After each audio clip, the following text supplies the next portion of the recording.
Hello, everybody. A very good evening to all who are joining from India.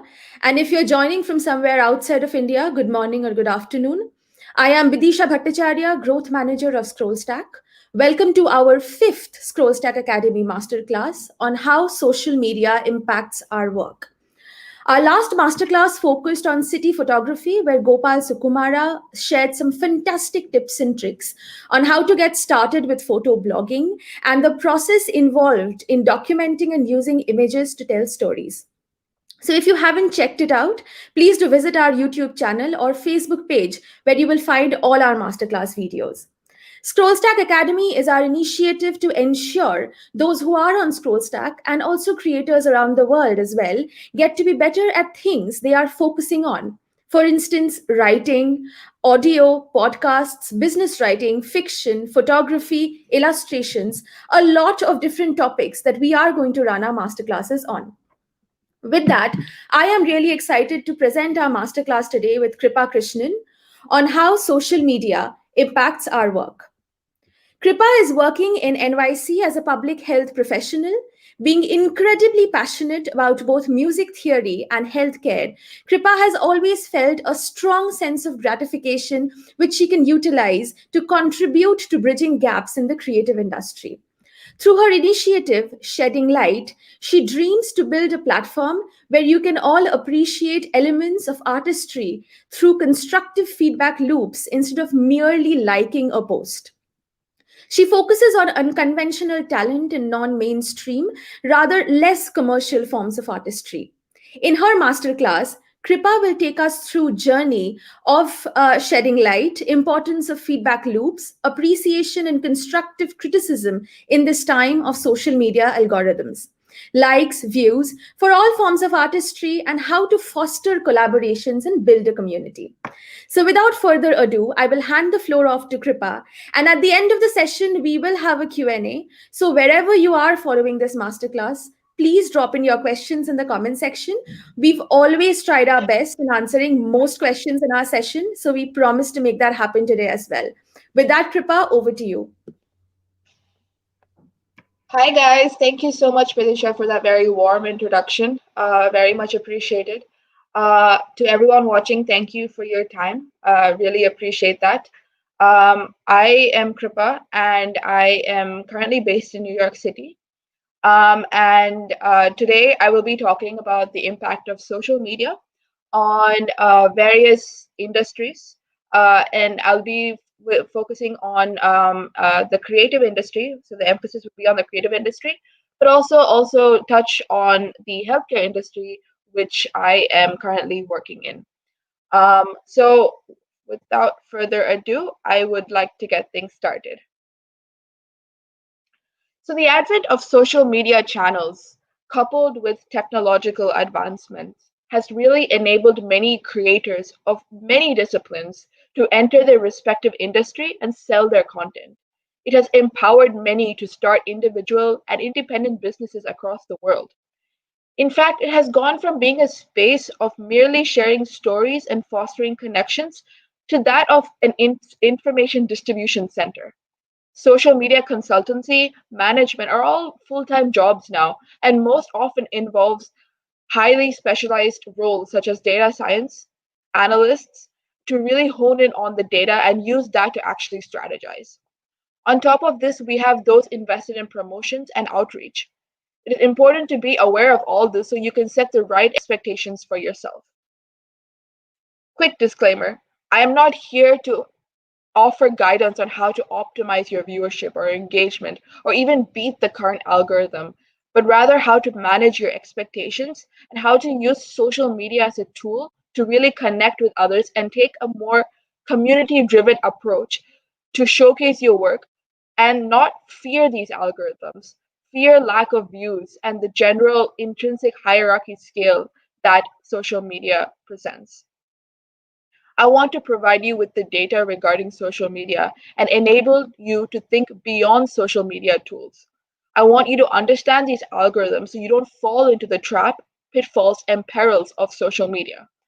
I don't want you to get manipulated and by these social media algorithms, and so you can actually focus on outputting them. Having said that, if your intention is to create that one viral post or achieve a certain viewership or fame, then go for it.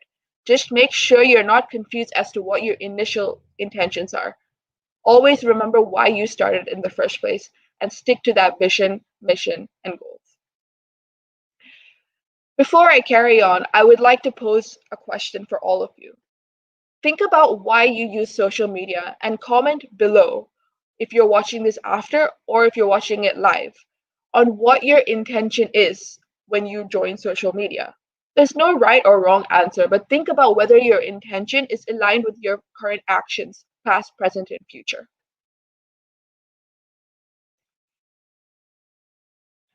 Now, I would like to now touch upon the pros and cons of social medias and examples in the industries. Firstly, it is important to understand the social media engagement and usage is very fragmented and is a function of many factors such as demographics. You have, your urban, rural, you have age, you have gender. Gender is also a huge thing these days. It depends on the country you're coming from because cultural factors also play a huge role. And obviously the industry, whether you're in the corporate industry or the creative industries. There is no standardized metric or indicator when it comes to measuring or assessing the impact of social media. So that just goes to prove that you should not be comparing yourself with anyone else. This is most often forgotten. I will be reiterating this multiple times, but an example of an Instagram profile of a popular brand and artist is most likely to be a very small subset of their entire persona. Think it to be a layer of an onion. You're merely scratching the surface when you're looking at an online profile, and you know very, very little about the actual person. So please always keep that in mind whenever you're browsing through social media channels. Now, I want to dive in a bit into the healthcare industry. And I can only speak for this and that too to a very certain extent. Um, so I just want to talk to you about how social media has actually helped the healthcare industry grow. The healthcare industry is made out of very different stakeholders. You have the providers, you have the patient, and in some countries you have the payer, which is the insurance company. Um, if you could also broaden the scope to, pharmaceuticals, medical device firms. So you have different stakeholders that are all trying to interact, and social media has actually given that platform to interact. The consumerism in healthcare has become a very prominent thing. Everything is becoming, patient-centric in healthcare. The patient is now more informed. They're asking second opinions. They're starting to question their providers. And that is because of social media. It's because they're interacting with other patients. They're able to interact with other providers. And social media is kind of like a free information, like I said before, a repository for them to get this information. So it's definitely helped with regards to allowing people and empowering patients to, make decisions for themselves. Um, Social media also offers a lot of infographics. You have many channels these days which are all giving you infographics and trying to explain scientific concepts so as to enhance the overall understanding. But on the other hand, there's also a very good spread of misinformation, misinformed science. Let's take a recent example, vaccination, for example. We're all aware of how vaccination has actually proven to help us eradicate a lot of viruses. Now, algorithms in play can incite this notion of tribalism where people are very strong headed on certain opinions. And because of how the algorithms are actually designed, it actually makes them more opinionated and only feeds them the information that they're looking for. So essentially, you become more biased, you become more centered around what you're thinking, even if that thinking is wrong. For example, if someone's against vaccination, they're probably only going to see information about things against vaccination. And if you realize that actually defies basic science. So so what I'm trying to say here is that social media, when used properly, even in terms of healthcare industry, can really benefit the whole ecosystem. However, you have to be very aware of misinformation that is spreading like viral these days. I will be getting more into this later, but social media can distort one's perception of reality, if you will. And this can have detrimental implications on mental health. Mental health is another thing that is, I would say it transcends just the whole specific healthcare industry. But these days, people, like I said before, the algorithms in play actually feed you the content that you want to see. And so if you go and keep liking certain images, those images are going to be cycled back to you. Let's take an example. Women out there, and maybe even men, if you continuously like images of really skinny people or really fit people, models with six-pack abs and that stuff, they're going to be recycled and come back to you. And it's been proven that subconsciously this affects you mentally, because you start to think, why am I not like them? You start to make these comparisons subconsciously. It's not always a conscious effort. And that can actually impede your daily life. It can make you feel insecure. It can make you feel down. And you start to think that everyone is has that sort of body figure, when probably you're looking at what 1% of the entire world. And so this is another aspect of misinformation. And I feel this issue is very, very critical and imperative, as it can lead to many mental health disorders. And this is just one example. So I want you to be extremely aware of what you are liking, what you're posting, what you're commenting on, and really take a step back to see, what is the world actually like? Am I actually looking at a very small subset, or is this what the world is like? That's for you to decide. Now, I would like to show you an infographic, just to kind of reiterate my point. Just give me a second. As you can see here, the total estimated views of the 82 health misinformation spreading websites on Facebook over a year. This is from June 2019 to May 2020. And of course, April 2020, when we saw heightened coronavirus information coming along. This is how many people have actually visited these sites, which are completely fake. They're completely misinformed. And just think about the impact it can have on this. If we're trying to work as a collective to reduce the spread of coronavirus, and these sites are out there trying to completely misinform people, how are we going to achieve this? It is because of these, or one of the reasons that we're not able to really control the spread in certain countries, is because people are just misinformed about basic science.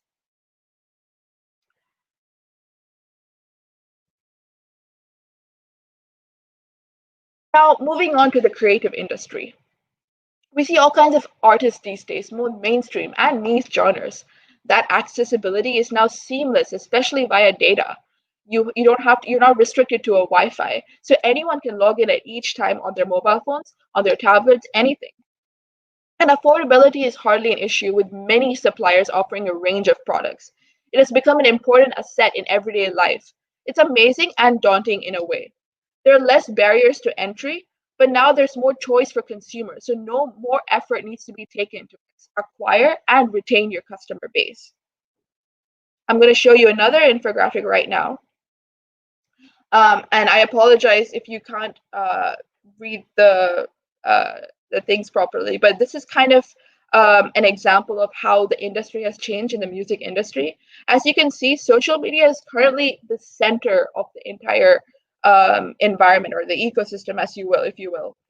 Everything comes back to social media, whereas previously, there was a distribution, more of a distribution with regards to how the channels of promotions and marketing.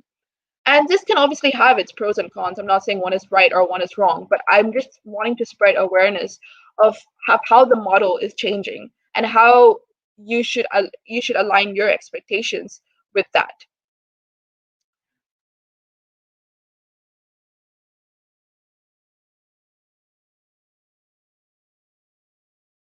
So another example, mass investing in social media marketing, a contemporary luxury, can actually help one gain a lot of traction and attention.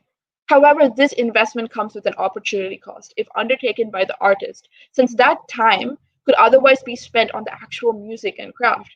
It's important to stay true to your individualistic expression and regularly put out content, patiently waiting for the inevitable day it gets noticed instead of focusing on viewership and setting false expectations for yourself. If you keep wanting to say, oh, I want to reach this amount of followers, this amount of viewership, you're not ever going to be satisfied because you can always get more. So focus on the craft, focus on what you're best at. I would strongly suggest consulting experts in the field of marketing and promotion. As I mentioned earlier, that there are specified jobs and roles in this area when needed, so you don't compromise on the time spent on the actual current content. People should always focus what they're best at. Simply put, division of labor and working as a collective are really ways to ensure that quality is not compromised. At the end of the day, outreach and marketing efforts are not going to be fruitful if there's no substantial underlying content. So I would want you to all think about it, especially these artists and those working in creative industries, to really think about why you're marketing and why you're outreaching, and what you're marketing and what you're outreaching. If you don't have content in the first place, focus on that. And I strongly encourage, I promise you that the day it will come where it will get noticed. Just one day is enough for your opportunities to go flying high, rocketing high. So just be patient and keep doing your duty. Now, let's talk about. Actually, I would like to show you another kind of infographic. This is actually something that I found, which I found interesting, and we always kind of associate posts, carousels, videos that have a lot of likes and good comments to more traction or something. But as you can see here, people are actually only going to purchase or invest in something if they've done enough research and if there's enough content. So for example, you see all the bigger circles, that actually shows why people actually want to buy products. So they use social networks as a means of research. If you look at the place where it says a lot of likes and good comments would increase chance of purchase, it's actually very low. So again, I'm just trying to reiterate my point that you have to have the content first in order to get people to purchase your idea or purchase what you're trying to sell.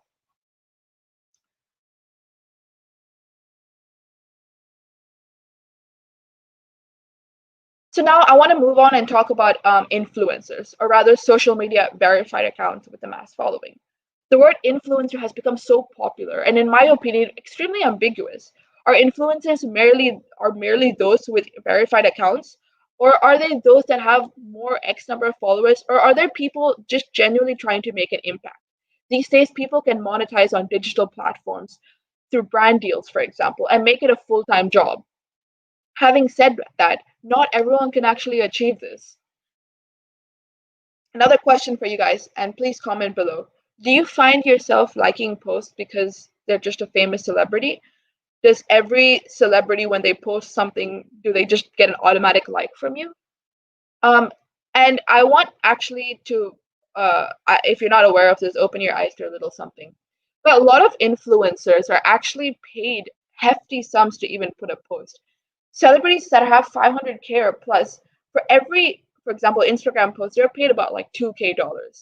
So in a way, their intention is very different when it regards to posts. I'm not generalizing it, but I want you to understand that there is a financial motive for them. So you're actually feeding into it when you're constantly liking their posts, liking their video, and liking their story.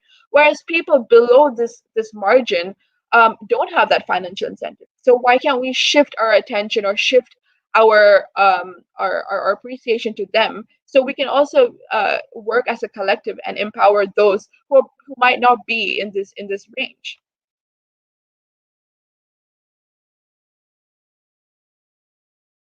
You don't have to be an influencer on social media to influence. Most of these influencers barely even engage with the community. Engagement is critical as it results in newfound conversations, collaboration, especially when it comes to showcasing artistry. Having said that, how would real and genuine interaction and engagement be possible if your main intent on social media is just to mindlessly scroll and like? As an artist, you should consider this. And as a viewer, perhaps, you should also consider being more conscious of what you do so you can make an impact if you want to do. I want you to just think about the last time you were just scrolling and liking. Even a small comment can actually really be the start of a conversation, an interaction with an artist or any creative, any creator for that matter. So please be more cognizant on what you do on social media. Plus, social media is empirically proven to have detrimental effects on on your overall attention span. Experts speculate that this in turn decreases our capacity to actually maintain concentration on single tasks. Offline activities like reading a magazine or a book has not actually shown any such impact. One of the biggest causes of the human race's reduced capacity to maintain attention is social media. And attention is actually needed to thoroughly understand things and learn. So I want you to think about this irony here. One more infographic to prove my point.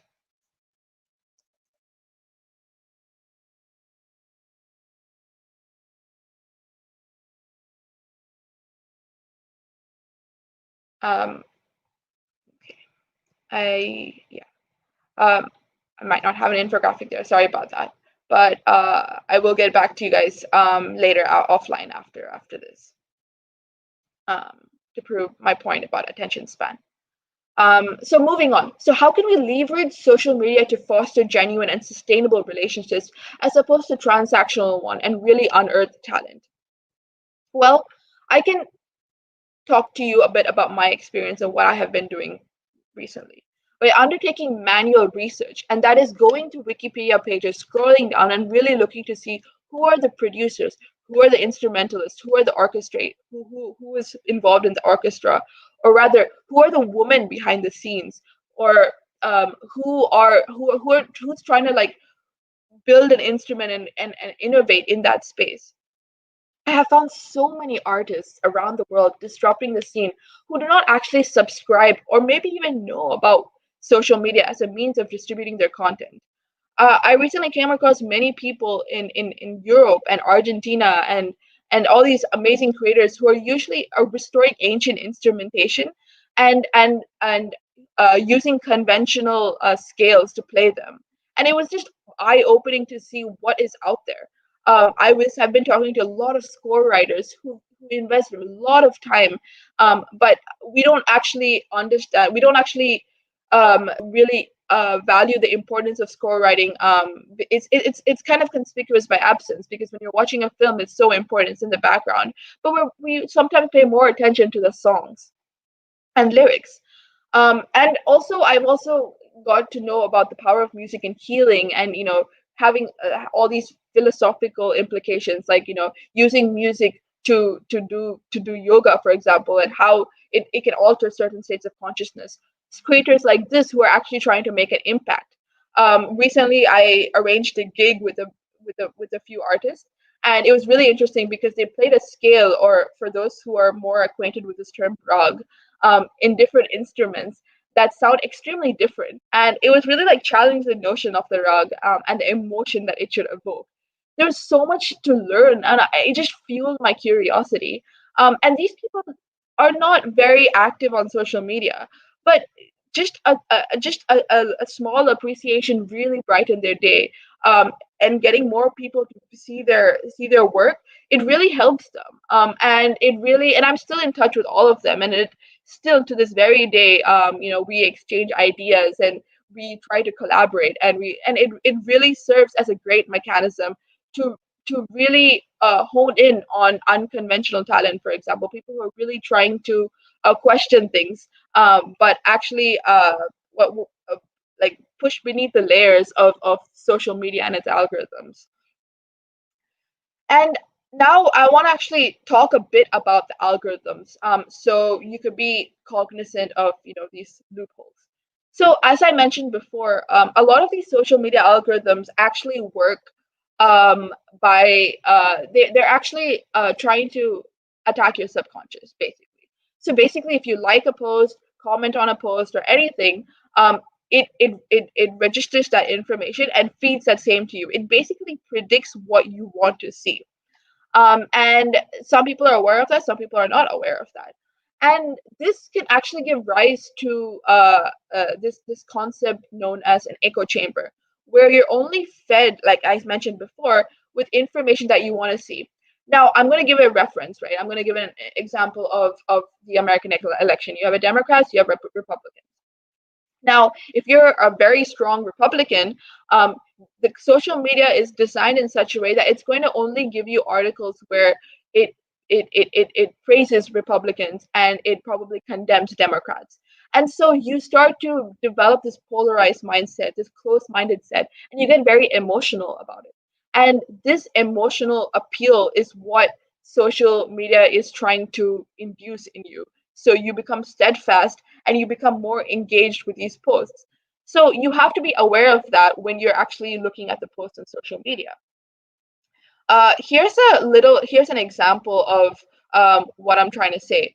Basically, this is showing you what an information diffusion network looks like. So human factors such as homophily, which is the tendency to form ties with similar people, and social influence, the tendency of becoming more similar to somebody as a result of social interaction, are often taught to drive the emergence of polarization and segregations. And this is dangerous because people don't realize that there's a whole story that's completely different from them, and they're less likely to be open-minded as a result. And this also feeds into another concept called limbic resonance. Now, limbic resonance is actually a biologically proven concept, which actually involves which actually alludes to the fact that two people can kind of have the same behavioral cycle because of physiological effects. So I'll give you a small example, right? Let's say you have two people supporting the same sports team who are located in completely different areas in the world. But this one thing, when the team wins or loses, can actually affect their moods. So they start to develop this cycle in their daily lives where they kind of follow the same pattern. When the team wins, they're in a better mood. When the team doesn't win, they might not be in the best of moods. And so they start to mimic each other without them even realizing. And social media actually gives rise to this false sense of limbic resonance at times because you are sometimes attached to a celebrity. You start this emotional bond with the celebrity because you start to see them on social media and you start to idolize them. Again, when you only know them like maybe 1% of their daily life. I'll give you a small personal example. Sushant Singh Rajput. He's an actor very well known in India, and unfortunately passed away earlier this year.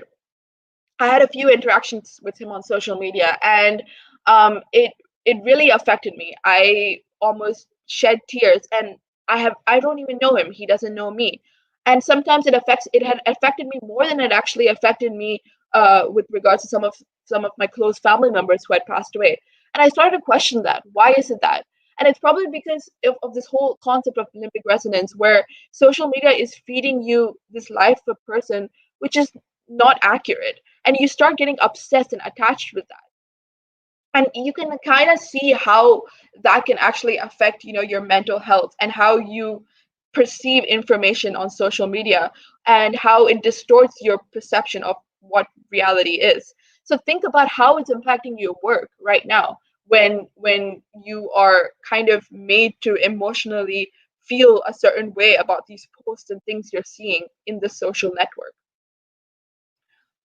And I now and now another question for you guys. Now that I've talked about the concept of limbic resonance and this echo chamber, do you have any personal experiences with them? I would love to hear them. So please share them and comment below. Now that I've kind of talked about some of the pros and cons of social media, I want to go into solutioning. What can you do to be more aware? What can you do to set your expectations right and manage these fears of viewership and likes and all that sort? In such unprecedented times, we should really give importance to human connection and this notion of empathy, regardless of discipline, field, culture, age, whatnot. We should be more cognizant of what we say to people, even if it's a simple comment, for we barely know what they may be going through. Again, we're just scratching the surface with social media when it comes to understanding people. We need to have more feedback loops and more constructive criticism. We shouldn't just be going to a post and saying, oh, this is not good. Why is it not good? Talk to them about it and really form that connection, and so you could improve as a collective. And I would say that's where I'm going to bring in my whole initiative called Shedding Light. That's what it's all about. We want to really empower and motivate creators through an interdisciplinary initiative, Shedding Light. I hope to tell stories of people who inspire me from different walks in life, such as to offer novel perspectives and also serve as a reminder to always keep an open mind, regardless of discipline, industry, or sector. I hope to build a platform where we can all appreciate elements of artistry through constructive feedback loops instead of merely liking a post. I want to feature them, link their work, write about them, and most importantly, converse with them. I want to build a community where people are able to really show their work, regardless of how many likes they have, and help them get their voice heard, so they're given more opportunities. I would like to really hone in on unconventional talent and focus on non-mainstream and less commercial forms of artistry. I want to offer a safe space of expression where one does not have to worry about optimizing social media platform, um, marketing, promotions, and all that. I hope to engage with all kinds of artists around the world, foster unforeseen collaborations, challenging conversations, and continue learning and growing as an individual. The sum is always greater than the individual. Go and acknowledge and appreciate a rift in the song, for example, and include them in your journey. Build trust with people and be open to constructive criticism yourself when you're putting content out there. If you keep doing your work without attaching yourself to the fruits and focus on your journey, you will inevitably be recognized. If not, trust me, I will help you do that. Reach out to me, connect with me, and let's build a community together. And that kind of, I've spoken about a lot of things. So now I just want to give you guys like the key takeaways, as to how you can really shape your mindset moving forward. Firstly, invest in understanding and connecting with your audience. Don't be focused on the number of followers, but rather who follows you. One special person can really change your life. So it doesn't really matter about the number of followers, but who you're following, and invest in your audience. Really connect with them and build that community. Be aware of echo chambers and the negative sides of limbic resonance, like I mentioned before. Be aware of the implications on your subconscious. Be sensitive about what you post, what you like, and what you comment. This will come back to you. This will determine what you see and also create an impression of your online persona, which may not be aligned with your real life persona.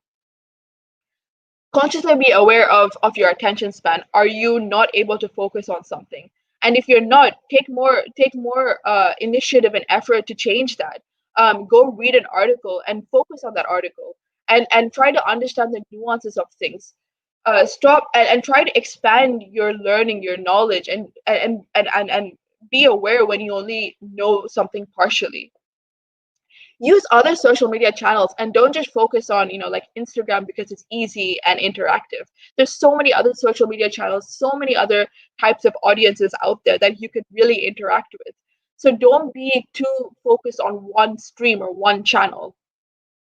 Try to flesh out your content. Try to really go into depth and really show that you're an expert in that area. And shift your perspective from promotions and marketing, to posting to conversations and collaborations. What is the point in marketing and outreach if you don't have good contact? Lead by example. Let your work talk for you. And lastly, join me on Shedding Light. Connect with me. And join me on ScrollStack, because ScrollStack is the platform that really allowed me to start my Shedding Light initiative. I've been able to embed links, on an article so people who are watching can interact with that. If I want to show them an example of something, they just have to press play and see what I'm talking about. It's all in one space. I've had the pleasure to connect with so many other content creators, and I really would love for you guys to follow me on my journey. Connect with me on any of my social media platforms. I would love to write for you if you're doing something new. I would love to talk to you if you're having if you want to have a challenging conversation, if you want to say something, let's talk about it, because I honestly believe that a community approach is the way forward, and that's how we can defeat people who are more focused on viewership, and we can really not be scared of these algorithms and use social media as a place, as a tool to really foster connections and help you, your business, your personal life, really make a difference and make an impact. And with that, I would like to conclude my my talk right now, and I can give it back to the team. Excellent. Thank you so much, Kripa. It was fantastic. Learned a lot. All right, so we've got a few questions, and I would request all the viewers to drop in their questions right now. So I'm going to jump straight into them. My first question to you, Kripa, is how can I spot a fake social media account? And also, there's a follow up question: how long is too long on social media? Great question. So, by means of fake, like I said, there's a lot of fake in any industry, right? There's a lot of misinformation. So, I would definitely not take everything with a pinch of salt that you see on social media. If you see an information, don't be gullible, don't be vulnerable. Go Google it, go learn more about it, and make your decision as to whether you think that is something that you want to follow or something that you think is relevant. I think it's really important to research and have your own opinion and have your own thoughts on that. And fake can also be kind of subjective, right? Someone who really, like, my previous example, someone who really believes that vaccination causes autism and against vaccination, the news they see about bad implications of vaccination is not going to be fake to them. So as a viewer of social media or as a consumer, before you consume any content, it would be better for you to research and have an open mind as to what you think is actually fake, and just be cognizant of that. And with regards to how much time, that I cannot say anything, because obviously a lot of jobs are on social media these times, and unfortunately people have to spend a lot of time on social media. And yes, people usually they get scared when people are spending 8 to 9 hours on social media. I think it's important to do other things outside of social media, definitely. But I think as long as you're cognizant, conscious about the effects of social media, then you're good to go. I don't want to put a time frame on it, but I think if you find yourself not being productive in your real life, if you find yourself being swayed to a certain opinion, you're spending way too much time on social media. Great. So Dilkash asks, is it possible to merge one another or many media for true journalism? Um, I'm assuming he's talking about social media channels. Um, so I guess the answer to the question is yes, you can. For true journalism, I guess you.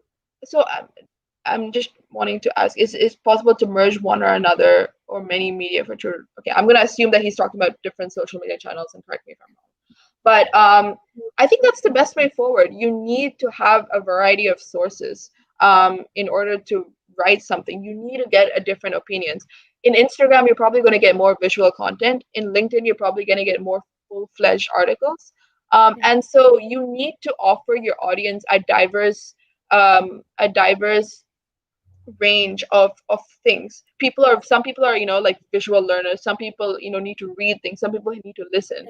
So you need to put everything together in one space, for it to seem for you to basically reach out to all your target audiences. And yes, you have to consider all the sources that are out there. So I hope I answered the question, and if you didn't, please reach out to me and we can talk about it. Great. So we have another question is, I mean, in some way or the other, social media has affected all our mental well-being, be it body image issues, be it any kind of other sort of, inferiority complex or insecurities that we have. So how is it possible to basically improve one's mental well-being, and at the same time, how do I get to know, or is there a way that how do social media companies basically use my data? Yeah, it's a good question. I mean, this is definitely very controversial, a very contentious space at the moment. The fact is that yes, social media thrives on your personal data. They really thrive on you what you they basically have like make predictive models, right? So they predict what your preferences are based on what you feed them, right? And so if you think about it, anytime you like something, anytime you click on an advertisement, that's feeding them information about you, without you even knowing sometimes. So they kind of create this persona of what you like and what you don't like, and they will feed that accordingly. And there's and it's so it's very interesting because like for example, you sent me StreamYard over on WhatsApp, right? And this advertisement literally came on all my social media sites about StreamYard. So they really know you just based on like one line conversations or any even a comment that you post. If you post something about like, oh, something about body image, you're probably going to get like ads on like protein powder or whatnot, right? So you have to be again, like I said, it just you have to take a step back and realize, what you want, what is your intention in social media. And if you think that you're focusing your time too much, or you're investing too much time in trying to be like someone on social media, and you're seeing only their posts, take a step back and try to see like, what is it that's affecting you mentally. Why is it that you're feeling down? Why is it that you feel bad about your body image? Is it because of what you're seeing on social media? Or is it you actually feel unhealthy? Take some time to yourself, have a conversation with a friend, someone who you trust, to really understand where this mindset is coming from. Like you have to keep questioning yourself, and really think about it. Like give your time some space and time and grace, to really understand, where your mindset is, how your mindset is shaping. Are you in control of your mind, or are these like advertisements really shaping your perception of things? So that's what I would say. Great. My final question to you would be that how can I be safer online? And there's a follow up question which does sound pretty simple, but I'm really intrigued to know about this. That what exactly happens if I delete my social media account?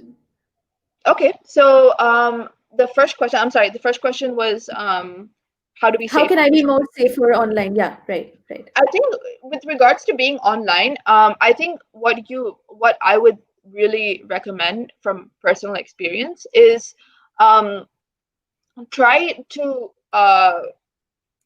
limit um like I guess try to limit your not I wouldn't say usage of your social media platform, but what you use it for. So let's say you use social media for information, you use social media for connection, you use social media for promotions. Um, then you are kind of like inevitably put in that I would say like try to diversify where you're getting your information from, and everything. And when you and that's what happened to me, personally. Like when I took a step back and realized that I getting all my information from like Instagram, and I should be looking at other social media channels, the attention or importance I'm giving to Instagram, for example, reduces. So as you diversify, as you talk to more people, read more news elsewhere, read more books, for example, something that's not online, something that doesn't control you or get your data, offline things, you will start to realize that what you see online is not 100% accurate. And so you will create a safe haven for yourself. You will create a cloud where you are not believing things immediately as you're saying. And I would say like surround yourself with people who are giving you the constructive criticism. If someone is making you feel bad without any justified reason, then why follow them? Why have them in your feed? Make sure your feed is very I wouldn't say like I would say positive, or you want to go into your feed and learn things, right? So I would say curate your feed, curate your followers to make sure that you can connect with your audience and you're not unnecessarily uh, given false information. And I guess with regards to safety, and I'm not an expert at this, so I don't want to comment too much about it, but Like I would say, just be careful about what you put out there. Like I said just example ago, a small comment on StreamYard was able to put out all that. So I guess just be more conscious before sharing your number, because a number could be a portal to your other contacts in your phone, for example, and that's the whole issue with WhatsApp at the moment. And so, like, again, the whole, I guess, the underlying thing that I'm trying to say with regards to what I've been saying so far is just be cognizant and conscious of what you're putting out there. Like, just think for a second extra, when you're mindlessly scrolling or something, like what your comment means. Like, is it necessary to post something? And I would also say one more thing is, a lot of engagement is necessary in terms of social media growth, right? You don't want dead weight loss, which is basically people viewing your content and just like flipping through. So as someone who's viewing or consuming social media, you can actually engage with people in a very meaningful manner. Talk about the content as opposed to talking about your personal life. Save your personal stories and something for something that's a bit more interactive, a bit more personal. So try to divide, list how you divide your personal and professional work space and draw that line. Draw that on social media. What you want social media to know, what you don't want. You have to have an offline personality and an online personality. I think that's the best way to, stay safe and just being conscious of what's going on out there and reading, all the detrimental effects. Sorry, Kripa, we did receive another follow-up question to safety. Ravi Sharma, he asks, social media gained popularity in journalism because it eliminated the elite gatekeepers in the mainstream media. But now they act like gatekeepers, deciding what people should see. Isn't it ironic? Absolutely brilliant point. It's very contradicting, right? Like I guess the way to see it is that like social media, like I guess companies, they're very selfish. Their intent is very different. They want to monetize, and they monetize using your data. It's very rare to see people who are unconditionally wanting to build your platform. If you see brand deals only reaching out to those with like higher number of followers, and it actually increases the inequality, right? So like uh people with more followers are given more brand deals, and that basically increases their viewership even more, and those who are not given, those that don't have much viewership are not given much to importance. So you see this gap that's created, right? And so again, you're only going to be like, you're recommended, it's all going to be of those elite people, and you're not going to be recommended much if they don't have that many views or posts. So that is very true. Like it's unfortunate that we're not exposed to some content if they're not in line with these algorithms and stuff. And that's basically what I'm trying to do with Shedding Light, is really take it offline and really get back to how mainstream, certain aspects of mainstream media from previous, and really hone in on talent, and that's what it's all about. So really thank you for that comment. I completely agree. Got it. Excellent. So, with this, thank you so much, Kripa, for your time. I am My sure you've inspired a lot of people to get their journey on building their community in the right way on social media. For those not sure to use an appropriate platform for your work, ScrollStack is the place for you. Thank you, everybody, for joining. See you guys next week with a different topic and a different creator. Till then, have a great week. And thanks again, Kripa, for your time. And Thank see you you for soon. the opportunity. Thank you. Bye. Bye, everybody.